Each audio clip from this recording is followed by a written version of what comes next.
Magnificat anima mea Domino. Magnificat anima mea Domino.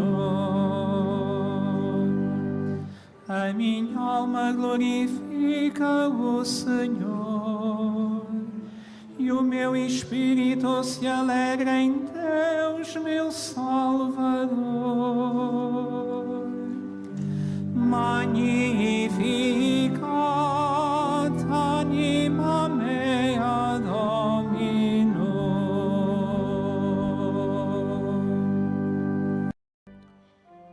O Senhor esteja convosco. Ele está no meio de nós. Evangelho de Nosso Senhor Jesus Cristo segundo São Lucas. Glória a vós, Senhor.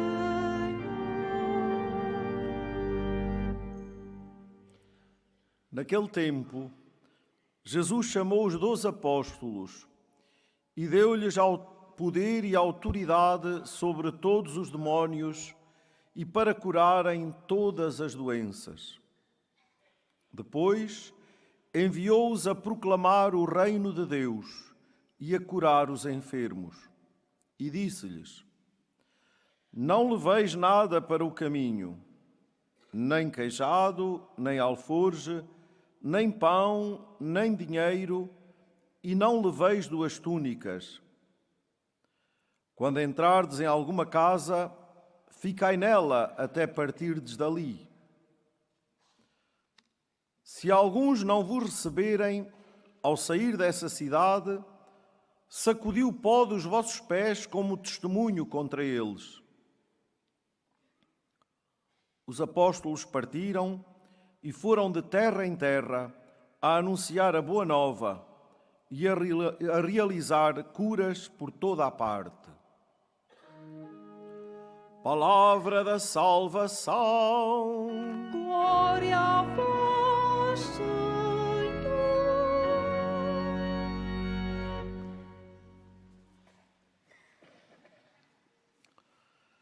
Caros peregrinos, meus irmãos e irmãs, celebramos hoje com toda a Igreja a memória de São Vicente de Paulo, um grande presbítero que edificou a Igreja, colocando acima de tudo o serviço de Cristo na pessoa dos irmãos mais pobres e mais necessitados. Ele nasceu em França no século XVI, em 1581, e depois de ter completado os estudos, foi ordenado presbítero com 19 anos, exerceu o ministério paroquial em Paris, dedicou-se ao anúncio do Evangelho, de modo particular junto às populações rurais, foi capelão e apóstolo da caridade no meio dos pobres, dos doentes e daqueles que mais sofrem. E a sua voz fez-se intérprete dos direitos dos mais pobres e dos mais humildes diante dos poderosos do seu tempo. Fundou a Congregação da Missão, os Padres Vicentinos, como hoje os conhecemos, destinada à formação do clero e ao serviço dos mais pobres. E com a ajuda de uma grande mulher, Santa Luísa de Marillac, fundou também a Congregação das Filhas da Caridade. São Vicente de Paulo morreu em Paris no ano de 1660. Depois desta nota biográfica, diríamos, fixemo-nos na palavra que acabamos de escutar.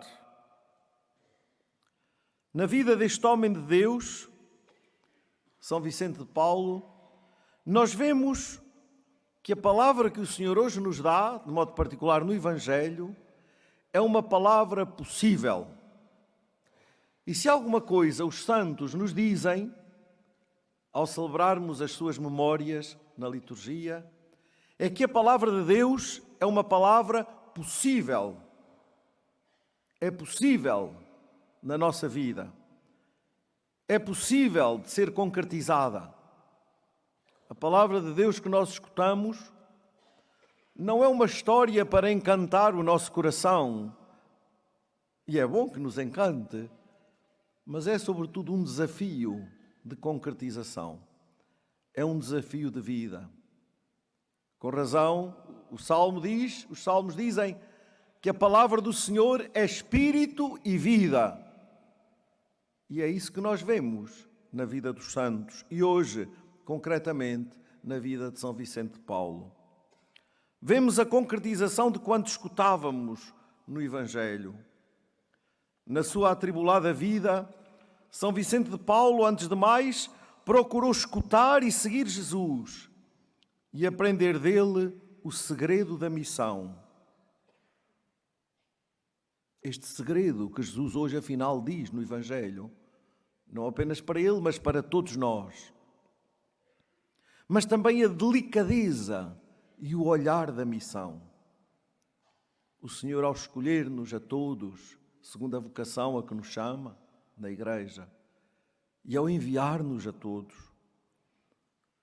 convida-nos a esta delicadeza de olhar diante da missão. Porque nós não somos turistas que andamos por aí a ver, a encantar-nos ou a comover-nos com o que encontramos. Nós somos gente chamada a ter o olhar de Jesus sobre a realidade que encontra. Ter o olhar de Jesus para, logo a seguir e ao mesmo tempo, termos esta disponibilidade inteira para partir, para concretizar e, ao mesmo tempo, a abertura de espírito para as surpresas que Deus sempre dispõe no caminho daqueles que envia. Isto é uma fonte de vida, de missão, mas também de alegria, misturada muitas vezes com muitas lágrimas e com muitas cruzes.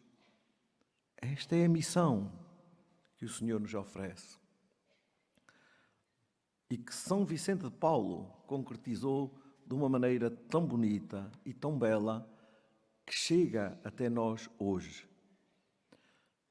No Evangelho, Jesus aponta os mais frágeis como os primeiros a necessitarem desse cuidado. Hoje o Papa Francisco fala das periferias. São estes mais frágeis, os mais pobres, mas também os mais esquecidos, mas também os que vivem na ilusão do seu eu, tantas vezes indisponível para procurar a verdade, para procurar a beleza, para procurar e se deixar encontrar por Deus. E o que é preciso antes de mais? Perguntaríamos. Antes de mais, é necessário anunciar o reino de Deus. Anunciar o reino de Deus. Dizer a todos que Deus está aí, próximo, disponível para abraçar cada um com a sua misericórdia, para afagar a nossa vida com a sua ternura, de Pai, sensível e concreto. Sim, meus irmãos, o nosso Deus não é um Deus insensível à nossa realidade. O nosso Deus é um Deus com coração, cheio de misericórdia e de ternura, para animar, curar e salvar. Este Deus que se fez rosto, mãos, coração para nós, na pessoa do seu Filho Jesus Cristo. Depois, o Evangelho desafia os evangelizadores a serem pessoas desapossadas. Às vezes, por natureza, nós agarramos-nos a tudo, não é verdade? As nossas coisas, quando temos de viajar, não é? E esqueci-me disto, esqueci-me daquilo. E levamos sempre o dobro do que precisamos, tantas vezes, não é?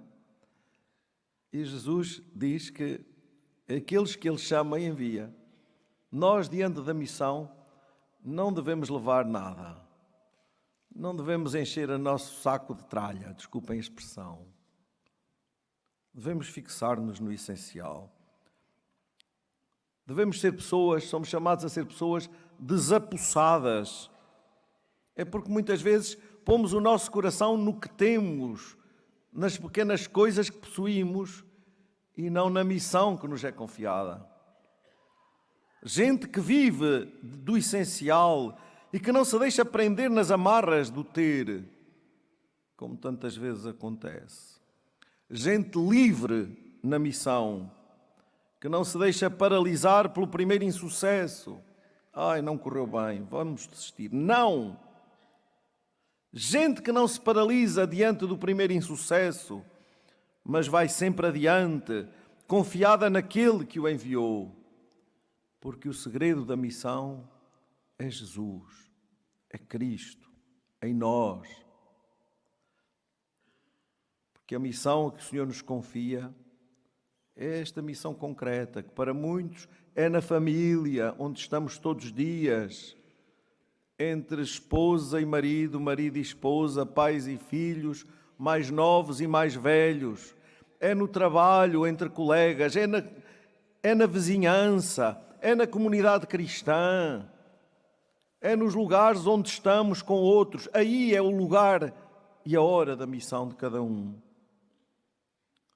E muitas vezes, mais do que possamos dizer, importa aquilo que aceitamos ser. E quando somos homens e mulheres que vivem desta relação viva e vital com Jesus, atentos à sua palavra, na intimidade com Ele, então aí a missão se concretiza. E quando achamos que não tem sucesso, há que continuar a estar, a ser com Jesus em todos os momentos. Gente que não se deixa paralisar no primeiro insucesso, mas vai sempre adiante, confiada naquele que o enviou. E o Evangelho termina dizendo que os apóstolos foram por toda a parte anunciar o Evangelho e realizar curas. Na primeira leitura de Esdras, éramos recordados que o Senhor jamais abandona o seu povo. Ele próprio anima esse resto fiel que manterá a fidelidade à aliança. Dizia a leitura: assim o nosso Deus iluminou os nossos olhos e deu-nos um pouco de vida na nossa escravidão, porque nós éramos escravos, mas na nossa escravidão o nosso Deus não nos abandonou. Atraiu sobre nós a benevolência dos reis da Pérsia, dando-nos a vida necessária para erguer a casa do nosso Deus e restaurar as suas ruínas, concedendo-nos um abrigo seguro em Judá e Jerusalém. Por vezes, queridos irmãos e irmãs, corremos o risco de entrar em certa depressão diante dos desafios da missão que o Senhor nos confia. Só esta certeza de que é Ele que nos escolhe e nos envia e nos sustenta na missão, nos permite a todos avançar com confiança. Importa saber em quem confio para saber onde quero ir. E se quero ir com o Senhor na missão que Ele me aponta, então avanço sem medo. Porque, como dizia o livro de Esdras, Ele atrai sobre nós a benevolência e permite-nos erguer a casa do nosso Deus e restaurar as suas ruínas. Anunciar o Evangelho é erguer a casa do nosso Deus, a presença do nosso Deus no coração de todos. Foi assim com São Vicente de Paulo. Avançou com o Senhor e descobriu nos pobres a fisionomia de Jesus, a quem se entregou totalmente. Demos graças a Deus por este grande homem e pela família vicentina que ele nos deixou e que hoje continua o seu carisma na nossa Igreja e no mundo em que vivemos. Confiemos a família vicentina não apenas hoje aos cuidados de São Vicente de Paulo, mas neste lugar a Nossa Senhora, que é Mãe da Igreja, estrela da missão, que avança sempre como Mãe solícita conosco, segredando-nos para fazermos sempre e em tudo o que Jesus nos disser. Que Nossa Senhora e os santos pastorinhos nos acompanhem e nos deem este estímulo de um sim permanente e de uma disponibilidade inteira para a missão que nos é confiada.